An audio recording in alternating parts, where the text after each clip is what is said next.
کسی نے پوچھا کہ تقدیر کیا ہے، تو کہتے ہیں سوال آپ کا تھوڑا میں چینج کر دیتا ہوں، آپ کا سوال یہ ہونا چاہیے کہ بائی چانس ہے یا بائی چوائس ہے؟ تو بائی چوائس اس میں یہی ہے کہ آپ کی تقدیر دعاؤں میں پوشیدہ ہے اور دوسروں کی دعاؤں میں۔ اللہ، ایک شخص ان کے پاس گیا کہ بڑا پریشان ہوں، حل بتائیں، تو کہتے ہیں آسان حل ہے، کوئی شخص تلاش کرو جو تمہیں دعا دے، لیکن ایک شرط ہے، اسے بولنا نہ پڑے کہ میرے لیے دعا دو، وہ تمہیں دیکھے اور دعا دے، اس کی زندگی میں کچھ ایسا کر جاؤ کہ وہ تمہیں دیکھے اور دعا دے۔ تو یہ جو مین جو کہتے ہیں نا کہ جتنا جتنا انسان اللہ کے قریب ہوتا جاتا ہے اتنا اتنا اس کی مخلوق کے قریب ہوتا جاتا ہے۔ یقین، اور میں تو سمجھتا ہوں وسیم بھائی کہ ہماری زندگی میں جتنے بھی مسائل آتے ہیں نا وہ اللہ کی ذات پہ یقین دلانے کے لیے تو آتے ہیں کہ دیکھیں ہمارے ہاتھ میں تو ہے ہی کچھ نہیں، انسان پہ کبھی کبھی ایسا کوئی پرابلم آ جاتا ہے اس نے ایکسپیکٹ بھی نہیں کیا ہوتا۔ دس از ویئر، جیسے حضرت علی صلی اللہ عنہ نے کہا تھا نا کہ میں نے تو اپنے ارادوں کے ٹوٹنے سے اپنے رب کو پہچانا۔ تو اگر یہ چیزیں ہوتی نا وسیم بھائی تو کیسے ہم اللہ سبحانہ و تعالیٰ کو پہچانتے، اللہ کی پاور کا ہمیں کیسے احساس ہوتا؟ بالکل، اشفاق احمد صاحب کی بات سے آپ نے سٹارٹ کیا تھا تو مجھے ایک واقعہ یاد آ گیا کہ ایک شخص ان کے پاس گیا اور کہا کہ اشفاق صاحب کوئی زندگی آسان کرنے کی ٹپ دے دیں، تو انہوں نے کہا میں تمہیں موت آسان کرنے کی ٹپ نہ دوں، تو کہتے ہیں چلے وہی دے دیں، کہتے ہیں اگر تم اپنی موت آسان کرنا چاہتے ہو تو جاؤ کسی کی زندگی آسان کر دو۔ اللہ، تو جو اللہ کا کام کرنے والے ہوتے ہیں وہ گلہ نہیں کرتے، وہ شکر کرتے ہیں اور لوگوں کے کام آتے ہیں۔ قرآن پاک میں اللہ تعالیٰ ارشاد فرماتا ہے کہ میں جب ہم ایمان لے آئے، جب ہم نے کلمہ پڑھ لیا تو اب اللہ نے کہہ دیا ہے کہ میں آزماؤں گا بھوک سے اور خوف سے۔ خطرناک بھوک کون سی ہے کہ خواہش بھی اور پوری بھی نہ ہو رہی ہو، خوف کیا ہے کہ جو حاصل شدہ چیزیں ہیں وہ چھن نہ جائے۔ آج آپ دیکھ لیں کہ آرزویں بڑھتی جا رہی ہیں، کمپیریزن بہت زیادہ ہو گیا۔ رسول اللہ صلی اللہ علیہ وسلم کی حدیث ہے کہ جب بھی دیکھو اپنے سے نیچے کو دیکھو، سر اٹھا کے اللہ سے کچھ مانگنے سے پہلے سر جھکا کے وہ ساری نعمتیں گن لو جو اللہ نے پہلے سے دی ہوئی ہیں۔ اینگزائٹی وسوسوں کی،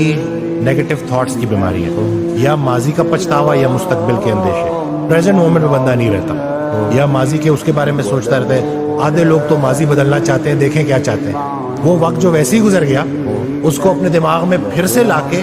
اللہ تو کسی کو اس کی برداشت سے زیادہ نہیں آزماتا، ہم خود کو آزما رہے ہوتے ہیں۔ خطرہ باہر سے نہیں ہے، کیونکہ اینگزائٹی میں نا ایک فیئر بھی ڈیولپ ہو جاتا ہے، خطرے کا احساس ہوتا ہے۔ خطرہ باہر سے نہیں ہے، خطرہ اندر سے ہے۔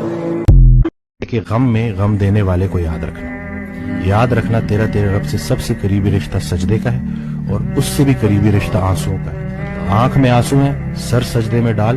نام محمد آہوں میں، دیکھ یہ غم تجھے کیسے سرفراز کرتا ہے، یہ وہ موتی ہیں جو تجھے تیرے مقام سے آشنا کریں گے۔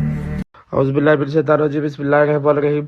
الحمدللہ رب العالمین الرحمن الرحیم، مالک یوم الدین، ایاک نعبد و ایاک نستعین، اہدنا الصراط المستقیم، صراط الذین انعمت علیہم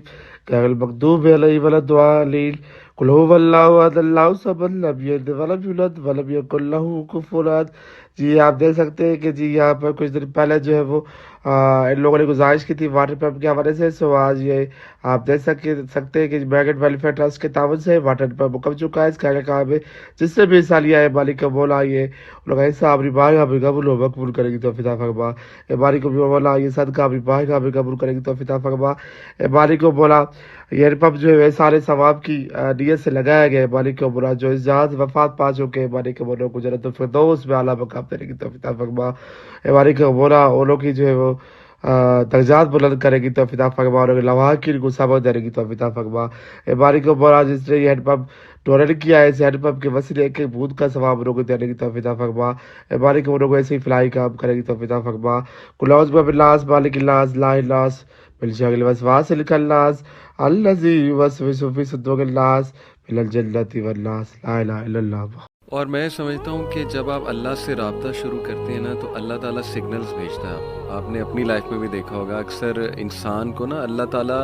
ارد گرد سے دکھا رہا ہوتا ہے کہ دیکھ میں تجھے نکال رہا ہوں اس گند سے، اس ماحول سے، اور لوگ بھیج رہا ہوں تیری طرف جو کچھ ایسے جملے کہتے ہیں جو اللہ سے محبت پر مبنی جملے ہوتے ہیں۔ یہ اصل میں اللہ سبحانہ وتعالیٰ is talking to you through those people. میرا یہ ایمان ہے، کوئی ویڈیو آپ کے سامنے آ جاتی ہے، کوئی لیکچر کھل جاتا ہے آپ کے سامنے، کوئی میسج آ جاتا ہے، ٹھیک ہے نا، آپ انسٹا دیکھ رہے ہوتے ہیں، اچانک ایک پوسٹ صبر پہ آ جاتی ہے، کچھ اور آ جاتا ہے، یہ اللہ کی طرف سے میسیجز ہوتے ہیں بندے کے لیے کہ تو میری نظروں میں ہے، اور بندوں کے ذریعے آتے ہیں، بندوں کے ذریعے۔ ایک شعر تھا کہ جب سے سنا ہے یار لباس بشر میں ہے، اب آدمی کچھ اور ہماری نظر میں ہے۔ قیامت والے دن وہ مفہوم ہے نا کہ جب اللہ تعالیٰ ہم سے پوچھے گا کہ میں بھوکا تھا اور آپ نے مجھے کھانا،